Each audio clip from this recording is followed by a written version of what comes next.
Postingan jendela pesawat hebohkan jagat maya. Foto yang diunggah Erina Gudono, istri putra bungsu Presiden Jokowi, Kaesang Pangarep ini, akhirnya membuka tabir. Kaesang dan Erina gunakan pesawat jet pribadi saat berkunjung ke Amerika Serikat 18 Agustus 2024. Hal ini timbulkan dugaan gratifikasi. Namun, Kaesang berdalih hanya nebeng pesawat milik temannya. Siapa teman yang berbaik hati memberi tumpangan pada Kaesang? Adakah unsur gratifikasi di sana? Saya, Niluh Puspa, mencari jawabnya.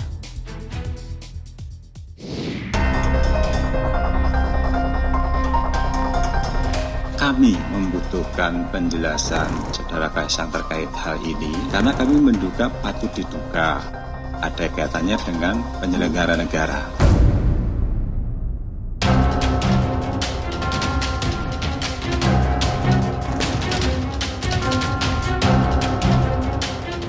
Perjalanan saya di tanggal 18 Agustus ke Amerika Serikat yang numpang atau bahasa bedanya nebeng lah pesawatnya teman saya.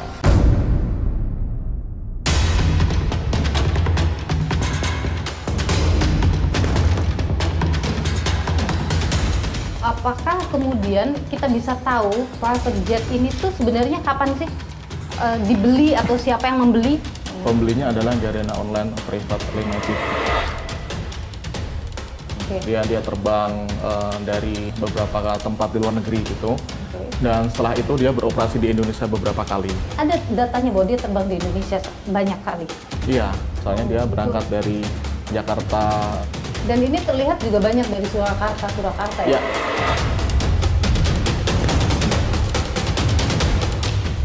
Untuk jenis Gulfstream itu Pak, itu harga sewanya berapa?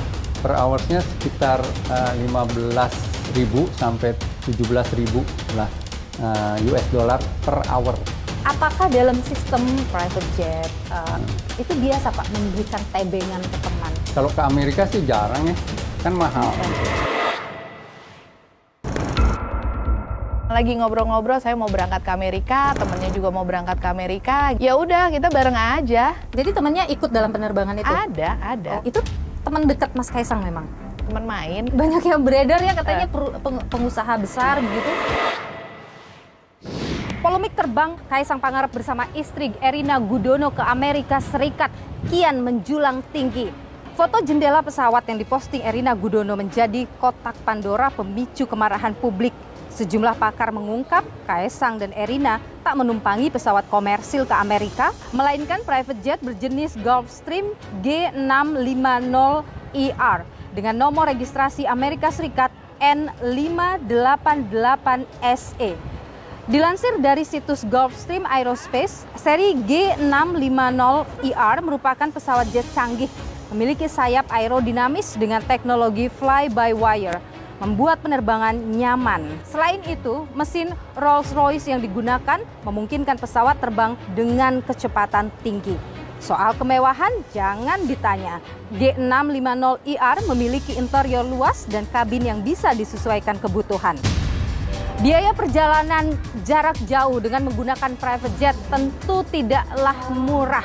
Beberapa pihak menyebut biaya menggunakan private jet ini bisa mencapai miliaran rupiah. Hal ini timbulkan tanya asal uang yang dipakai untuk membayar private jet ini.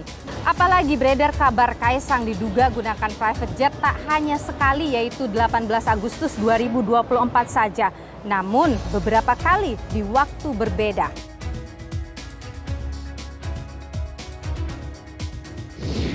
Sejumlah pihak, diantaranya masyarakat anti korupsi alias MAKI dan juga dosen UNJ Ubaidillah Badrun, melaporkan hal ini ke Komisi Pemberantasan Korupsi. Mereka meminta agar KPK mengusut dugaan gratifikasi ini. Di sisi lain, Istana seolah pasang badan untuk Kaesang Pangarep. Udahlah, jangan, Mas, gini loh.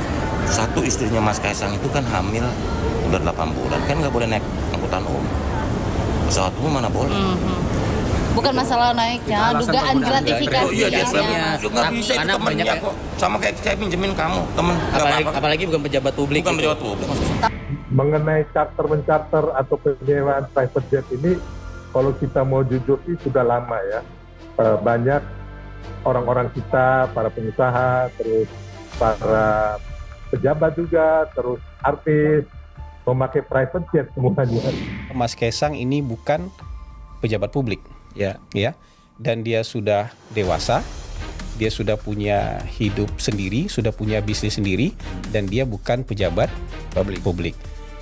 Dalam waktu yang dalam tema yang sama, kira-kira banyak pejabat publik yang juga menggunakan private jet, Bang. Ya. Atas polemik ini, 18 September 2024, Kaisang mendatangi KPK. Kaisang menyatakan datang bukan atas undangan, melainkan untuk klarifikasi. Mengenai perjalanan saya di tanggal 18 Agustus ke Amerika Serikat yang numpang atau bahasa bedanya nebeng pesawatnya teman saya. Yang bersangkutan udah bilang, oh ya kira-kira 90 juta lah satu orang gitu ya, seharga tiket gitu. Ini kalau kita tetapkan milik negara ya, yang bersangkutan pergi berempat ya.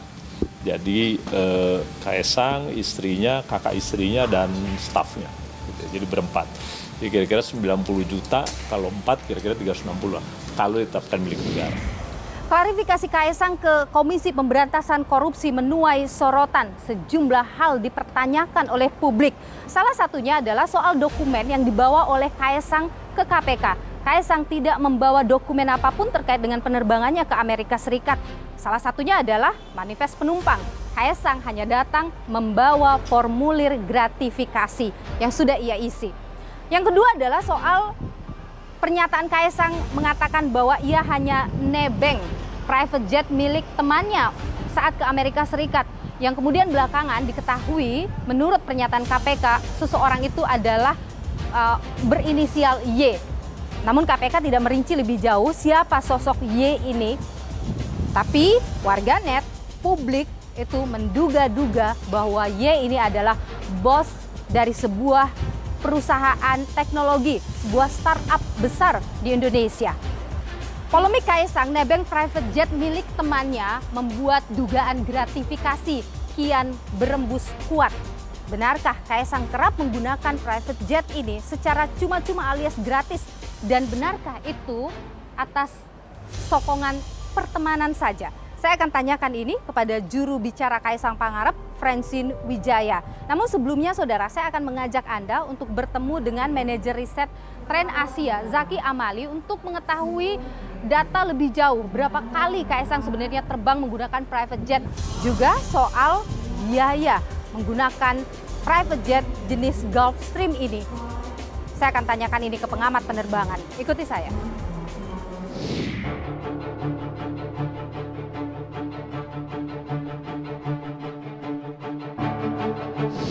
Saya sudah bersama dengan Zaki Amali, manajer dari riset Tren Asia. Mas Zaki, terima kasih sudah bersama Niluh. Mas Zaki, saya baca di media sosial Anda, di X itu, Anda menemukan data beberapa kali Kaisang ini naik private jet. Dalam catatan Anda ada berapa banyak atau berapa kali dia naik private jet? Kami menggunakan metode OSIN ya, namanya Open Source Intelligence, untuk mencari informasi secara legal tentunya. Kami mendapatkan bukti foto dan video itu Kaisang sudah 3 kali naik private jet. Itu sepanjang tahun 2024 atau beberapa tahun? Tahun 2022 1 kali yang datanya dapat dibuktikan, kemudian tahun 2023 dan terakhir kemarin ke Amerika 3 kali. Kalau yang terakhir 2024 kita tahu itu penerbangan internasional. Kalau yang 2 sebelumnya? Yang terekam di sana adalah penerbangan domestik ya, Surakarta, Jakarta, Denpasar, Surakarta gitu. Selalu bermuara dari Surakarta gitu, tempat datang dan perginya. Oke, kalau tadi Anda bilang itu bisa dibuktikan, saya bisa lihat seperti apa data yang Anda punya soal itu. Oke, saya tunjukkan satu contoh data dari perjalanan Kaisang di tahun ini ke Amerika Serikat. Ini adalah berawal dari unggahan Erina dari jendela pesawat dan menunjukkan sayap pesawat itu sendiri.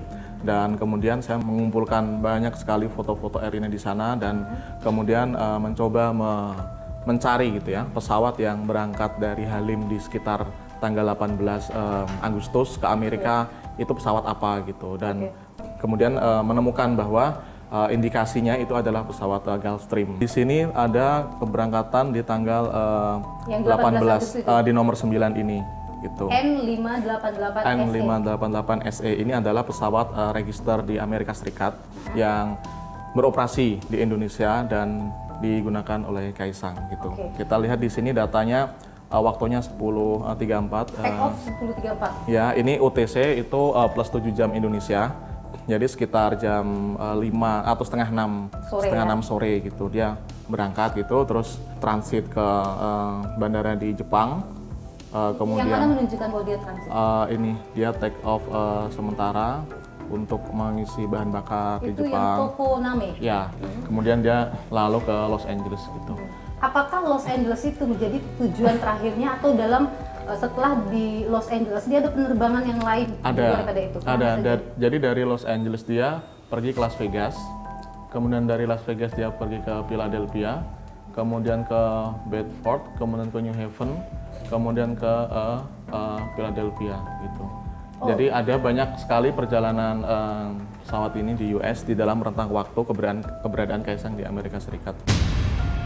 Dan ini terindikasi dari beberapa unggahan dari Airina ya. Dia berada di Los Angeles, kemudian dia mengunggah berada di Philadelphia gitu ya. Dan itu menggunakan pesawat yang sama? Pesawat yang sama.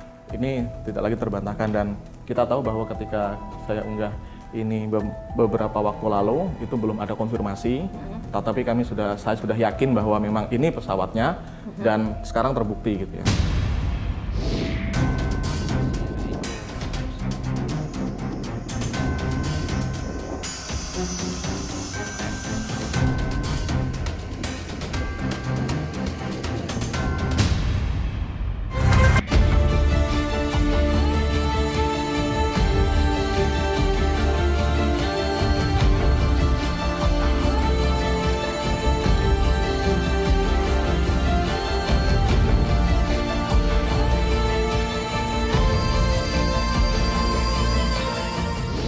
Berapa sih sebenarnya sewa dari private jet jenis Gulfstream seperti yang digunakan oleh Kaisang Pangarep? Dan bagaimana sistem penyewaan ini? Apakah bisa dihitung menggunakan hitungan per seat seperti yang kemudian diklarifikasi ke KPK? Saya akan tanyakan ini ke Samudra Soekardi, pengamat penerbangan yang juga adalah Presiden Director dari CSE Aviation. Ikuti saya.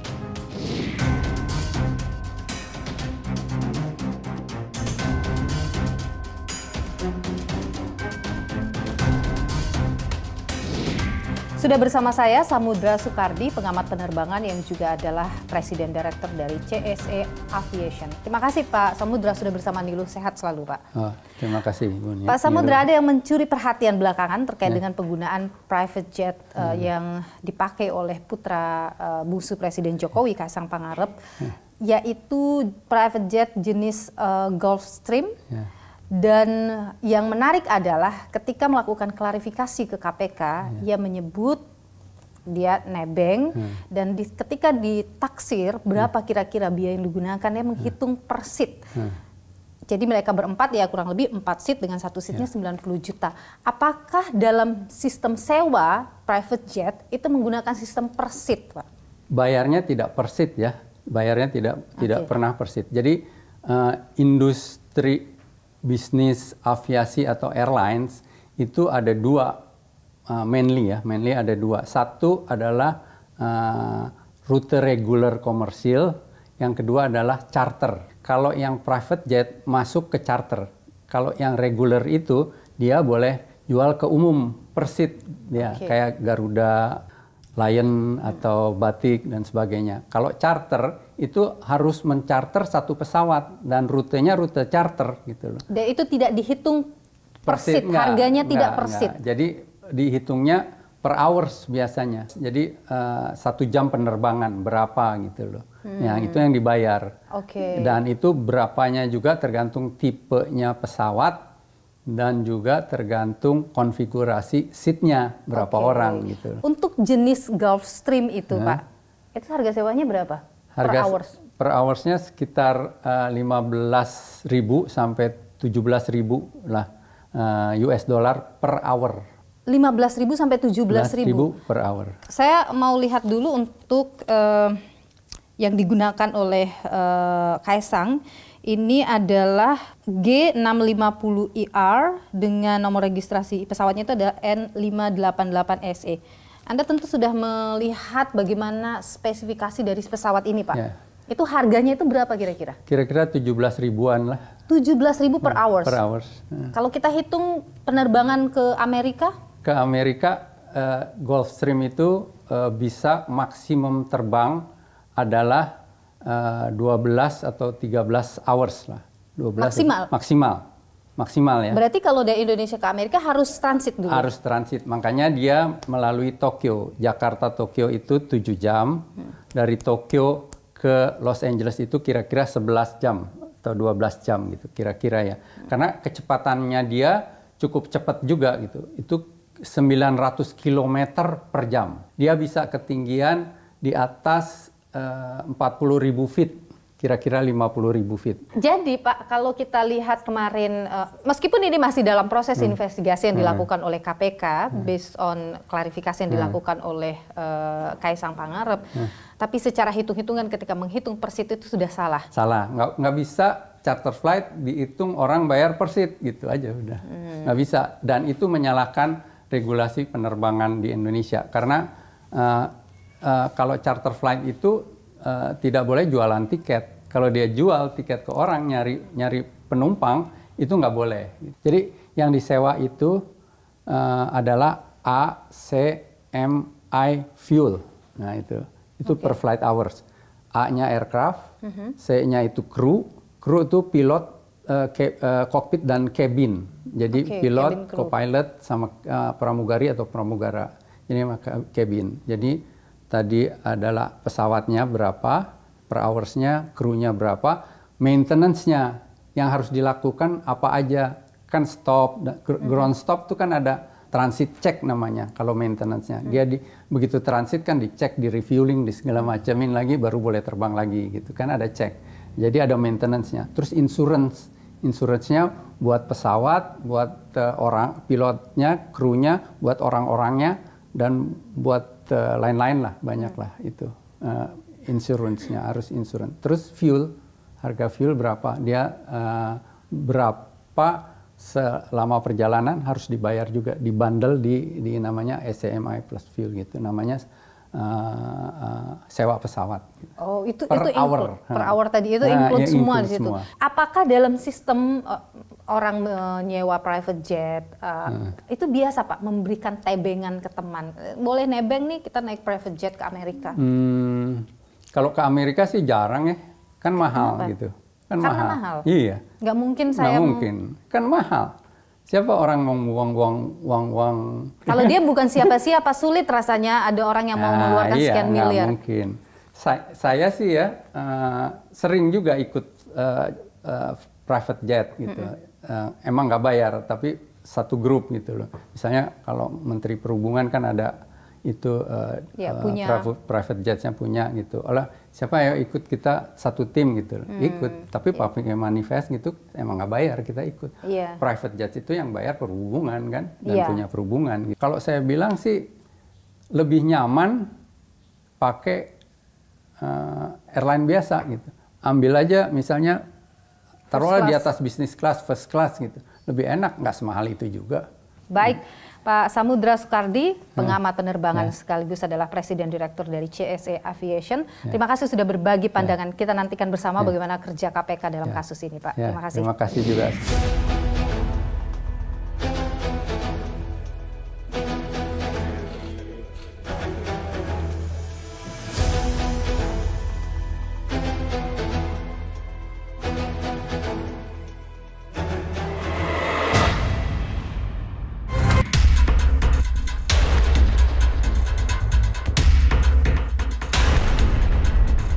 Patut diduga itu ada kaitannya dengan penyelenggara negara.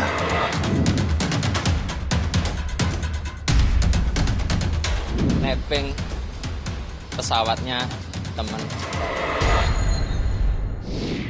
Anda menyebut tadi bahwa tidak hanya ke Amerika ini Kaisang menggunakan private jet, tapi ada beberapa pulang pergi juga di dalam negeri.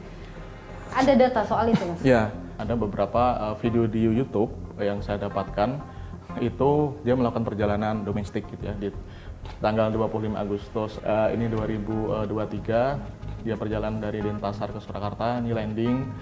Kemudian 26 Mei 2022 dia dari Surakarta ke Cengkareng. Peristiwa tanggal 26 Mei ini adalah peristiwa ketika Ketua MK menikah ya. Oke, apakah ini pertama kali dia menggunakan private jet ini, jenis ini? Kalau pertama kali saya kurang tahu dan tidak bisa memastikan, tetapi kalau kita lihat sebetulnya pesawat ini sejak 2021 ya, sejak 2021 itu sering ke Solo gitu ya. Artinya dalam beberapa penggunaan private jet oleh Kaisang itu selalu menggunakan private jet yang sama? Iya, dalam kasus ini dia menggunakan private jet yang sama. Apakah kemudian kita bisa tahu private jet ini tuh sebenarnya kapan sih dibeli atau siapa yang membeli? Jadi pesawat Gulfstream ini dibeli di tanggal 15 bulan Juli tahun 2021. Pembelinya adalah Garena Online Private Limited gitu. Ini adalah perusahaan di bawah grup SEA dan ini terregister di Singapura gitu. Terafiliasi juga dengan toko online gitu. Toko online? Ya. Familiar di Indonesia? Cukup familiar. Dan ini terregistrasi di Singapura, bukan Indonesia? Ini terregistrasi di Amerika Serikat menggunakan register N. Jadi setiap pesawat yang menggunakan register depannya N ini Amerika, ya? Amerika, terregister terdaftar. Pemiliknya bisa siapapun gitu. Oke, tapi Garena Online ini Singapura? Iya, ini perusahaan Singapura. Oke, artinya selama ini pesawat ini tuh tinggal di Singapura? Terparkir di sana? Sebetulnya dia bisa terparkir di mana saja, tapi untuk jangka waktu yang panjang, untuk saat ini dia ada di Singapura. Oke, pesawat ini, Gulfstream ini kan dibelinya 2021 Mas, itu kan belinya ya, tapi kemudian beroperasinya, Anda lihat itu apakah di tahun yang sama juga? Langsung beroperasi, jadi kita lihat di sini saya memiliki data sejak pesawat ini dibeli dan beroperasi, mulai terbang, atau mulai di bawah Garena ya setidaknya ya. Itu sejak 18 Juni 2021 ya. Dia terbang dari luar negeri ya, beberapa tempat di luar negeri gitu. Dan setelah itu dia beroperasi di Indonesia beberapa kali. Ada datanya bahwa dia terbang di Indonesia banyak kali? Ya, ada di sini. Kita lihat sama-sama Mas. Jadi kita lihat di sini adalah tempat dia berangkat gitu ya. Misalnya dia berangkat dari Jakarta, dari Semarang, dari Surakarta gitu, Surabaya ke Jakarta, dari Jakarta ke Denpasar, Denpasar Jakarta lagi, Jakarta ke Medan gitu. Jadi dia cukup banyak flight di saat pandemi di dalam negeri gitu. Dan ini terlihat juga banyak dari Surakarta ya? Ya, Surakarta.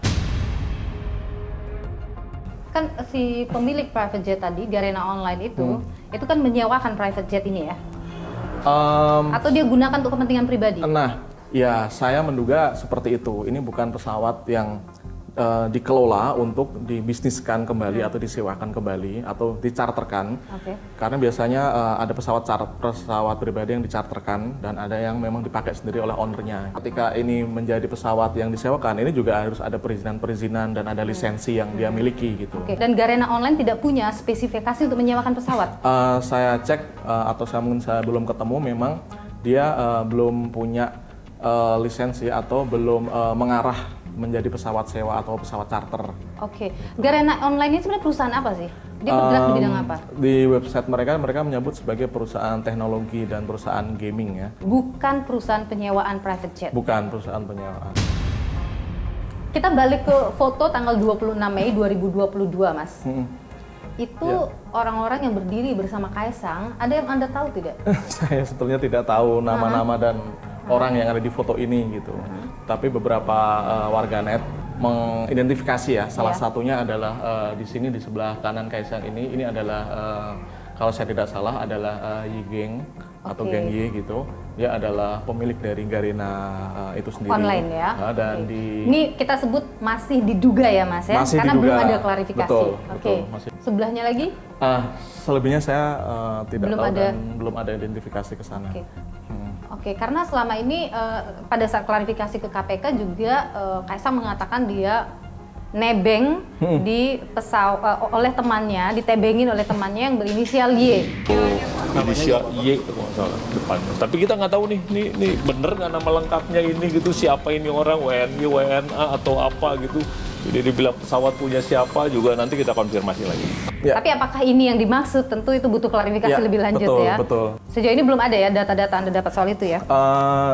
Dugaannya mengarah ke sana ya, mengarah ke orang yang sama karena kita melihat histori di tahun 2023 di sini itu adalah orang yang sama yang di sini gitu. Oh, itu orang yang sama yang berdiri di samping Kaisang? Iya.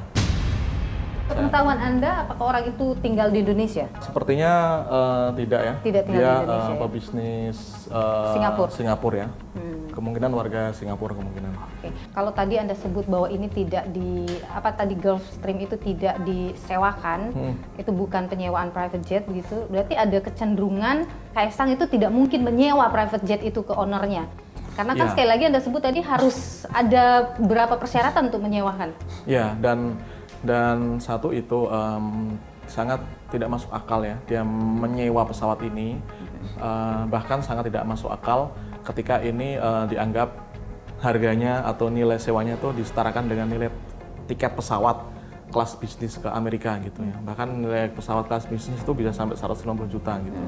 Dan pesawat ini kan sebetulnya disewakan tidak berdasarkan seat, tapi berdasarkan hours atau jam. Jadi KPK salah itu kalau menghitungnya per seat ya? Ya, dia salah menghitung.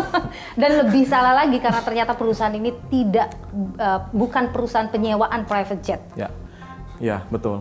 Garena ini yang sejauh yang saya tahu dia berada di level pertama yaitu di owner gitu. Sehingga kita lihat di sini dari data-data yang ada tadi menunjukkan bahwa si pemilik Garena itu sendiri itu ikut di beberapa penerbangan bersama Kaisang gitu ya. Kalau Mas Zaki saja mendapatkan data yang begitu detail, kita menunggu bagaimana. Tentunya KPK harus dapat data yang bahkan lebih detail dari yang Mas Zaki dapatkan. Betul, KPK bisa mendapatkan data yang sangat banyak, apalagi dia penegak hukum ya. Kalau dia sebetulnya proaktif dan melihat bahwa sebetulnya private jet itu juga rawan terhadap gratifikasi, rawan terhadap korupsi, harusnya KPK mendeteksi secara dini gitu, jauh-jauh hari gitu. Di KPK era sebelumnya, sebelum dengan situasi KPK yang sekarang, itu KPK sangat progresif dan waktu itu pernah mengingatkan juga seorang menteri yang memiliki private jet untuk tidak membawa teman-temannya di dalam private jet itu sendiri. Dan KPK harusnya bisa mendeteksi dan mengetahui bahwa kasus korupsi itu tidak selamanya hands on, tangkap tangan, ada barang bukti uang gitu. Tetapi juga ada fasilitas. Pemberian fasilitas. Ya, trade in influence istilah teman-teman di hukum itu mengatakan bahwa ada trading atau jual beli pengaruh. Iya. Mas Zaki Amali, manajer riset dari Trend Asia, terima kasih sudah berbagi pandangan di Niluh. Sehat selalu Mas Zaki. Ya. Terima kasih Mas. Pada umumnya pesawat jenis Gulfstream G650ER ini disewakan pada tarif sekitar 12.000 hingga 13.000 US dollar per jam. Konsumsi afternya sekitar 1.900 sampai 2.000 liter per jam. Jadi bisa dihitung biayanya per penumpang itu berapa. Saya jadi bertanya-tanya bagaimana KPK bisa mendapatkan angka 90 juta per tiket per penumpang.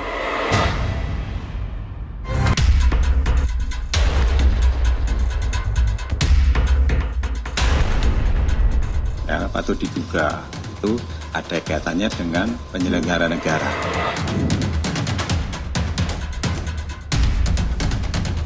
Nebeng pesawatnya teman. Sejumlah pertanyaan publik masih belum terjawab terkait dengan penggunaan private jet oleh Kaisang Pangarep ketika bertandang ke Amerika Serikat. Mulai dari berapa biayanya dan juga soal dugaan gratifikasi. Bagaimana Kaisang menjawab ini? Saya akan temui juru bicara Kaisang Pangarep, Francine Wijoyo. Ikuti saya.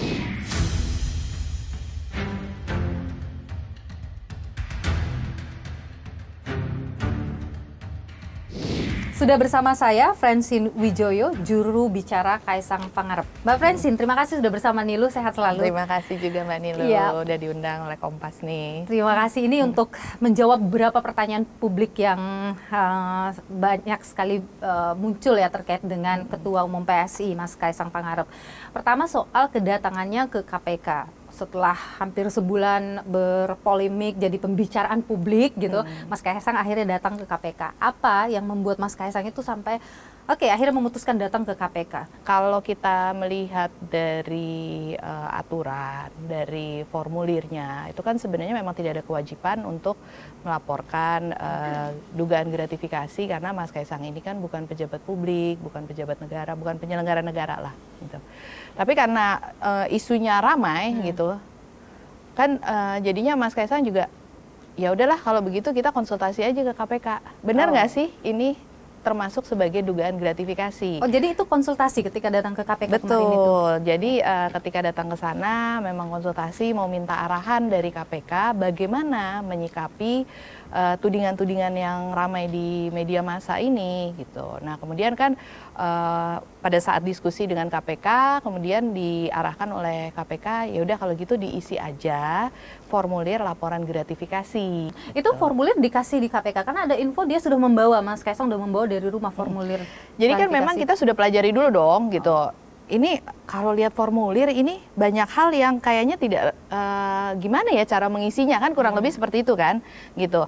Makanya jadi untuk mempersingkat waktu juga kan kalau misalnya cuma data nama, nomor telepon, alamat rumah dan lain-lain kan sudah kita isi kan nggak masalah dong, kan itu cuma hanya proses aja untuk mempercepat waktu gitu, sehingga ketika konsultasi juga tidak terlalu bertele-tele lah gitu, to the point aja. Oke. Kemudian muncullah angka 90 juta per seat penggunaan private jet itu ke Amerika. Itu angka dari mana waktu itu, Mbak? Itu angka self assessment. Nah, karena data pelapor itu sudah diisi kan, kemudian lanjut nih ke pertanyaan berikutnya. Oke, dugaan gratifikasinya apa gitu kan? Nah, terkait dengan nebeng ini nih. Nebeng, private jet ditanya harganya berapa ya tentu nggak tahu dong. Ya kan namanya juga nebeng nggak bayar gitu kan, ketika ditanya angkanya kan juga tentu bingung kan gitu. Nah, kemudian dari hasil diskusi dengan KPK, ya udah kalau gitu untuk assessment awal, nih self assessment awal aja, kita masukin aja dulu angkanya sesuai dengan kelas bisnis pesawat komersial. Nah, setelah dicek ya kan kurang lebih keluar harganya sekitar segitu, 90 juta. Itu juga kurang lebih. Itu self assessment dari pelapor karena itu memang wajib diisi. Tapi nantinya pasti itu akan disesuaikan dengan penilaian atau asesmen dari KPK. Oh, itu hanya perkiraan pribadi saja. Perkiraan lah ya, perkiraan ya. Oke, tapi gitu. Itu bukan angka yang kemudian akan diputus bukan kayak gitu ya, karena menunggu asesmen dari si iya. KPK-nya. Betul. Kalau misalnya masuk sebagai dugaan gratifikasi ya kan tentu akan dihitung nilainya oleh KPK. Kan banyak yang mengatakan begini, ketika menyewa atau menggunakan private jet itu nggak menghitung per seat, itu hitungnya the whole pesawat yang kemudian dipakai gitu. Berapa menyewa itu hitungannya per hours. Nah, gimana itu menjelaskan itu, Mbak? Ini kan pesawat pribadi ya, tidak disewakan. Jadi ya memang nebeng aja, nebeng ya kan nggak ada hitung-hitungannya mau berapa. Jadi Mas Kaisang nggak tahu sama sekali berapa? Nggak tahu. Misalnya biayanya itu nggak tahu ya? Nggak tahu. Jadi ya karena lagi ngobrol-ngobrol, saya mau berangkat ke Amerika, temennya juga mau berangkat ke Amerika gitu. Ya udah kita bareng aja. Jadi temannya ikut dalam penerbangan itu? Ada. Oh, berapa orang waktu itu di dalam Berdelapan di dalam pesawat itu. Orang di pesawat itu. Ada temannya juga dan ada Mas Kaisang. Ada yang punya pesawatnya, ada temannya Mas Kaisang ini. Oke. Itu teman dekat Mas Kaisang memang? Teman main. Teman main? Iya. Kan banyak yang beredar ya katanya pengusaha besar begitu. Ini kan kapasitasnya sebagai teman, tidak sebagai dalam jabatan apapun lah. Nggak ada join bisnis dengan Mas Kaisang misalnya? Kalau itu saat itu hubungan pertemanan saja. Kalau KPK mengeluarkan inisial Y, nah Mbak Francine tahu soal itu? Atau Mas Kaisang pernah menjelaskan soal itu? Data-datanya sudah diinformasikan ke KPK. Ya, termasuk detailnya, kontaknya segala macam udah di KPK. Jadi ya bisa dikonfirmasi aja ke KPK, benar nggak sih? Yang juga jadi ya netizen kan mengiliti ya, kemudian berapa kali Mas Kaisang menggunakan private jet. Ada yang mengatakan bahwa Mas Kaisang itu berkali-kali menggunakan private jet untuk penerbangan domestik dan menggunakan private jet yang sama. Anda mengetahui soal itu? Saya tidak mengulik ke sana ya, karena kan kemarin konsentrasinya hanya di 18 Agustus itu aja, dan KPK pun juga kan menelaahnya juga terkait dengan laporan yang 18 Agustus. Artinya Anda tidak tahu juga ya soal yang lain-lain di luar daripada 18 Agustus itu? Enggak tahu ya, oke. Sekarang ini ada laporan ya dari ya sebelum Mas Kaisang datang mengklarifikasi, ada laporan dari masyarakat terkait dengan supaya KPK mengusut dugaan gratifikasi ini. Tapi Mas Kaisang bagaimana merespon ada laporan yang meminta agar KPK mengusut dugaan gratifikasi itu? Diikutin semua proses hukumnya gitu. Kalau memang ada, kan tadi ya, sebenarnya ini kan awalnya dugaan gratifikasi. Kalau melihat dari aturan-aturan gitu, walaupun kita sebenarnya nggak pengen debat ya soal aturannya seperti apa gitu. Tapi kan kalau melihat dari aturan, definisi, kemudian juga bahkan yang contoh paling sederhana itu adalah formulir dari KPK sendiri.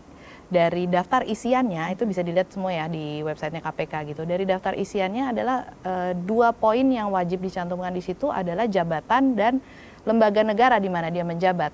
Itu saja sudah menunjukkan bahwa memang yang punya kewajiban melapor itu adalah penyelenggara negara. Gitu. Oke, sebenarnya Mas Kaisang nggak punya kewajiban itulah. Sebenarnya tidak punya kewajiban itu, tapi ya dengan itikat baik gitu kan. Ya konsultasi, makanya kan minta arahan dari KPK gitu. Oke. Bahasa yang muncul di luar juga begini ya Mbak Francine, meskipun memang Mas Kaisang itu bukan pejabat negara, tapi dia adalah putra presiden, secara etika dianggap ya sepertinya tidak itu harus dipertanyakan gitu, karena dia kan juga putra dari pejabat negara. Nah, bagaimana menjawab itu?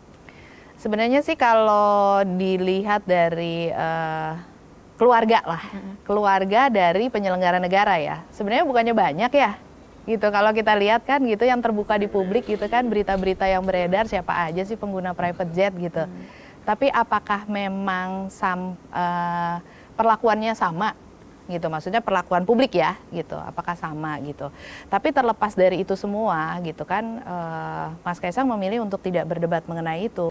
Ada juga bahasa bahwa ini tuh sebenarnya tidak etis saja di tengah situasi ekonomi masyarakat Indonesia yang seperti ini. Mas Kaisang kemudian menggunakan kemewahan atau menggunakan fasilitas yang mewah. Itu gimana menjawab itu, Mbak? Nah, ini kan masalahnya ya nebeng tadi kan kata-katanya sebenarnya bisa. Karena gini, rencana awalnya Mas Kaisang itu mau berangkat dengan pesawat komersil gitu kan. Tapi tiba-tiba lagi diskusi sama temannya, lagi ngobrol-ngobrol gitu. Loh, saya juga mau ke Amerika, sama dong kita satu tujuan gitu. Ya udah bareng aja kita ya. Makanya nebeng kan sebenarnya. Jadi nggak ada intensi untuk mau bermewah-mewah. Iya, ya gimana sih, sesama temen lah gitu kan. Artinya memang tidak ada uang yang dikeluarkan sama sekali oleh Mas Kaisang ya? Untuk keberangkatannya tidak, tapi kalau kepulangannya Mas Kaisang kan bayar sendiri pesawat komersil. Oke, baik. Terima kasih Mbak Francine Wijoyo, juru bicara dari Mas Kaisang Pangarep, sudah berbagi informasi di Niluh. Sehat selalu Mbak. Terima kasih Mbak Niluh.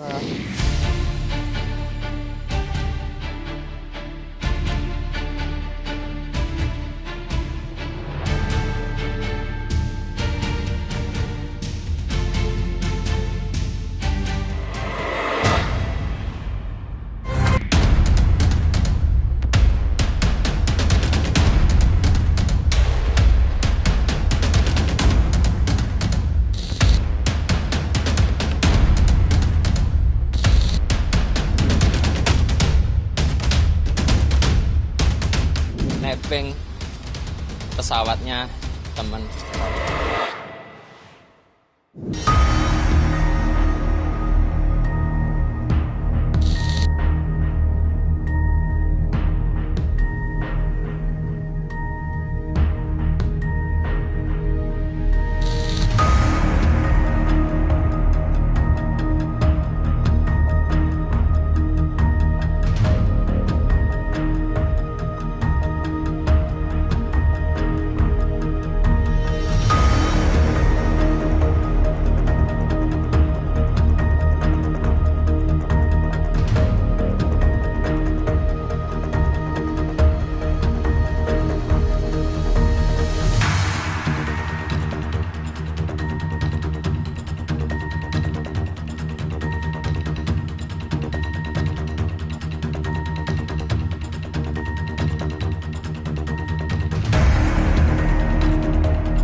dalam tema yang sama, kira-kira banyak pejabat publik yang juga menggunakan private jet, Bang. Ya.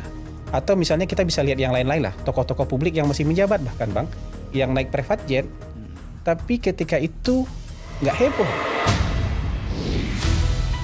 Berkali-kali terbukti, gaya hidup mewah pejabat negara dan keluarga sukses timbulkan nirsimpati masyarakat, mencoreng prinsip kepantasan sebagai rasa empati di tengah belum rampungnya sederet masalah negara. Kekuasaan memang terkadang membutakan nurani, namun para pemimpin haruslah ingat, etika dan moral selalu berada di atas kekuasaan. Saya Niluh Puspa, sampai jumpa.